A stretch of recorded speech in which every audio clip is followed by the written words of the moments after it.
Selamat malam, Pak Akmal. Malam Pak Insan. Bagaimana untuk promosi kesehatannya? Sudah jadi? Wih, sudah jadi Pak. Ini akan saya presentasikan sekarang. Ya udah, silakan. Baik Pak.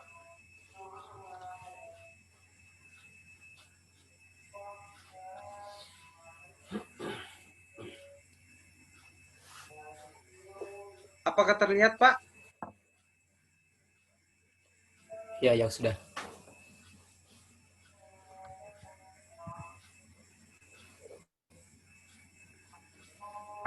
Jadi sebelum saya membuat program-program kesehatan ini Pak, saya telah menganalisis kegiatan-kegiatan para pekerja kita, sehingga saya sudah membuat beberapa program-program yang cocok. Jadi berikut hasil analisis saya Pak. Yang pertama, banyak para pekerja yang sering melakukan absensi dikarenakan sakit. Yang kedua, banyak pekerja yang merokok. Yang ketiga, banyak pekerja yang lemas saat bekerja. Dan yang keempat, banyak pekerja yang kurang memiliki edukasi dalam kesehatan. Sasaran program kesehatan yang saya buat ini yang primer atau yang utama itu dari manajemen, mulai dari puncak hingga manajemen bawah dan pekerja itu.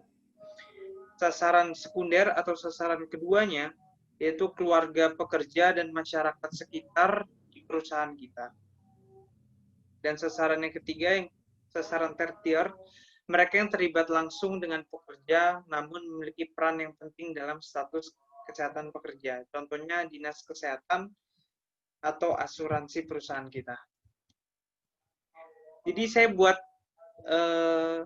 lokasinya Pak. Jadi kegiatan program kesehatan yang saya buat ini cocok di dalam dan cocok untuk di luar.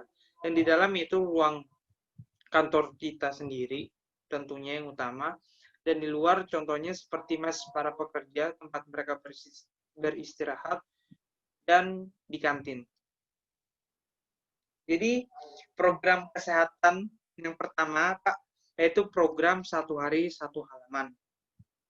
Di program ini para pekerja diwajibkan untuk membaca kitabnya masing-masing, contohnya Al-Quran dan Alkitab. Kenapa saya membuat program ini? Karena menurut saya kesehatan itu bukan hanya secara fisik, tetapi juga secara mental. Dan menurut saya dengan adanya program membaca kitab ini, Pak, secara ini kan berbau agama. Jadi menurut saya ini akan memberikan mental yang baik bagi para pekerja kita.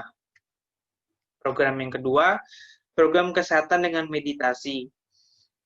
Kesehatan mental adalah bagian besar dari kesehatan dan sama pentingnya dengan kesejahteraan fisik. Jadi di program kesehatan ini saya terapkan beristirahat 10 menit untuk meditasi atau menerapkan waktu tidak bicara di siang hari. Karena ini dapat membantu karyawan untuk mengurangi stres dan memfokuskan kembali energi mereka untuk meningkatkan produktivitas. Program yang selanjutnya adalah program olahraga. Program olahraga ini kita bisa laksanakan sesuai jadwal yang kita sepakati nantinya. Jadi program ini akan saya laksanakan setiap minggunya. Jadi 1 minggu 1 kali, dan setiap bulannya kegiatan olahraga ini akan berbeda. Jadi bulan pertama, contohnya kita mendatangkan guru senam. Jadi kita senam rame-rame sekantor.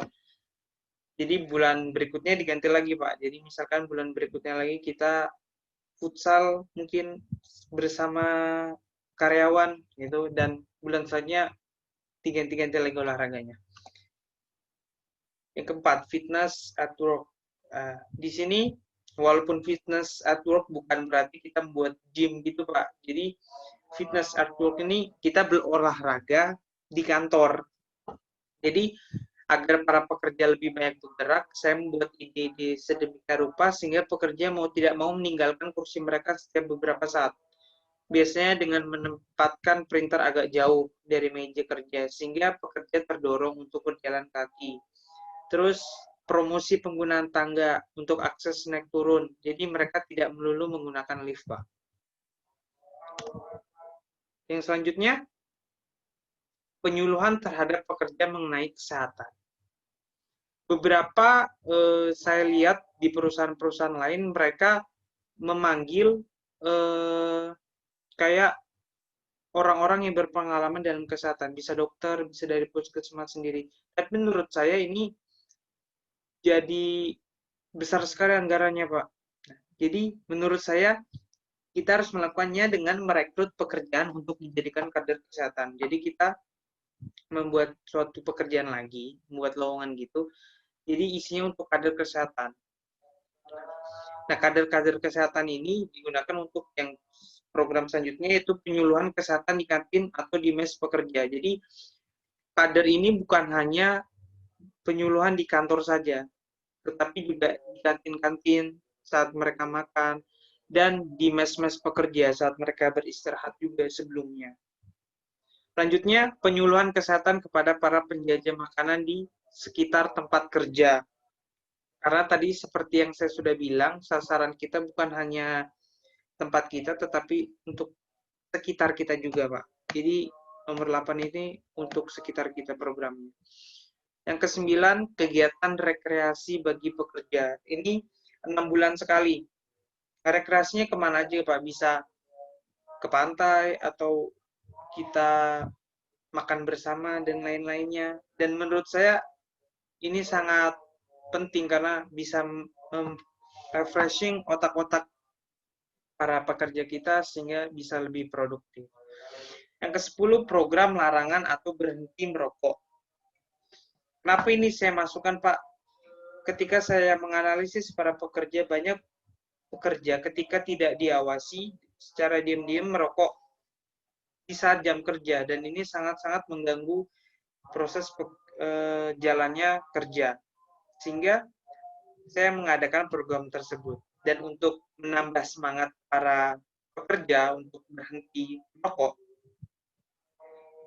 saya bisa mengajukan dengan hadiah tunjangan tambahan bagi yang berhasil. Seperti itu, Pak. Bagaimana, Pak? Itu programnya. Jadi gini, dari hasil presentasi kamu, saya mau tanya. Silakan, Pak. Apa tujuan utama kamu melakukan promosi kesehatan ini? Tujuan saya melakukan program-program kesehatan ini, yang pertama, Pak, mengembangkan perilaku hidup bersih dan sehat di tempat kerja. Yang kedua, menurunkan angka absensi tenaga kerja seperti yang telah saya analisis pada awal tadi. Yang ketiga, menurunkan angka penyakit akibat kerja dan lingkungan kerja. Yang keempat, menciptakan lingkungan kerja yang sehat, mendukung, dan aman. Yang kelima, membantu berkembangnya gaya kerja dan gaya hidup yang sehat. Dan yang terakhir, memberikan dampak yang positif terhadap lingkungan kerja dan masyarakat. Itu menurut saya tujuannya. Terus, bagaimana strategi promosi kesehatan yang kamu lakukan agar dapat dilihat oleh para pekerja atau dapat dipraktekkan oleh para pekerja? Itu sesuai dengan program saya yang ke-6. Jadi kita menjadikan pegawai-pegawai kita ada yang menjadi kader kesehatan. Jadi kader-kader kesehatan ini akan melakukan penyuluhan terhadap pekerja-pekerja kita, baik di kantor, di kantin, di mes kerja, juga para penjajah-penjajah makan juga akan diberikan penyuluhan. Dan bagaimana juga caranya penyuluhan ini agar juga tetap tersampai dengan tidak bosan. Jadi menurut saya, kader-kader ini akan kita suruh untuk membuat media-media untuk melakukan penyuluhan ini, Pak. Jadi contohnya seperti membuat poster-poster, pamflet-pamflet, seperti itu, Pak, strateginya.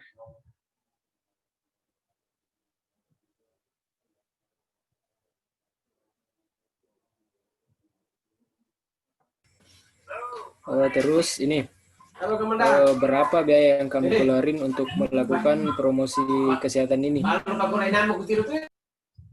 Menurut saya, Pak, biayanya untuk dianggarkan ini tidak terlalu besar ya Pak, karena beberapa program saya itu sama sekali bahkan tidak ada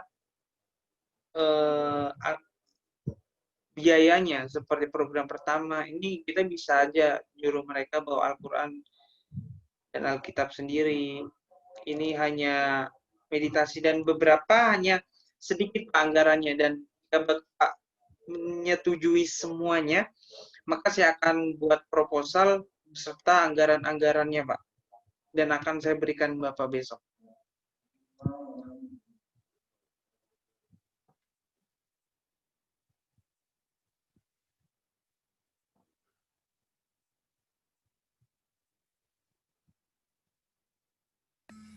Terus ini pertanyaan saya yang terakhir, Ya, apakah silakan, Pak. promosi kesehatan ini sangat penting di kehidupan kamu sekarang, di kehidupan para pekerja sekarang? Menurut saya sangat penting, Pak, karena banyak sekali manfaatnya. Saya akan memberikan beberapa manfaatnya kepada perusahaan. Yang pertama itu meningkatkan lingkungan kerja yang sehat dan aman serta nyaman. Yang kedua, citra perusahaan positif. Karena apa? Karena kita kan juga bukan hanya di kantornya saja diberi promosi ini, tetapi juga di sekitar perusahaan kepada masyarakat juga ada. Yang ketiga, meningkatkan moral staff, ya karena mentalnya, sikapnya telah kita latih juga. Selanjutnya, menurunkan angka absensi, karena ini mengurangi produktivitas. Yang selanjutnya, meningkatkan produktivitas. Yang selanjutnya, menurunkan biaya kesehatan atau biaya asuransi, karena kan semakin banyak pegawai yang sakit, maka semakin tinggi kan, Pak, biayanya. Yang selanjutnya, pencegahan terhadap penyakit. Itu yang dirasakan bagi perusahaan. Yang selanjutnya saya akan sebutkan bagi pekerja. Yang pertama, lingkungan kerja menjadi lebih sehat. Kedua, meningkatkan percaya diri. Yang ketiga, menurunkan stres. Yang keempat, meningkatkannya semangat kerja. Yang kelima, meningkatnya kemampuan. Yang keenam, meningkatnya kesehatan. Dan yang terakhir, lebih sehatnya keluarga dan masyarakat, Pak. Seperti itu. Oh, jadi begitu. Gini, besok kamu buat anggaran serta proposalnya, kamu bawa ke kantor, nanti saya ACC, terus ini bisa diselenggarakan, bisa dilakukan. Jadi semua programnya itu Bapak setuju ya, Pak? Yang 10 program. Iya, dari program yang saya lihat, semua ini baik bagi para pekerja. Soalnya kita lihat di perusahaan kita, para pekerja sangat kurang memerhatikan kesehatan mereka. Baik, Pak. Terima kasih, Pak, atas waktunya. Ya, sama-sama. Besok ingat ya proposalnya, terus ini jangan lupa anggarannya. Baik, Pak. Ya. Terima kasih, Pak. Selamat malam. Ya, malam.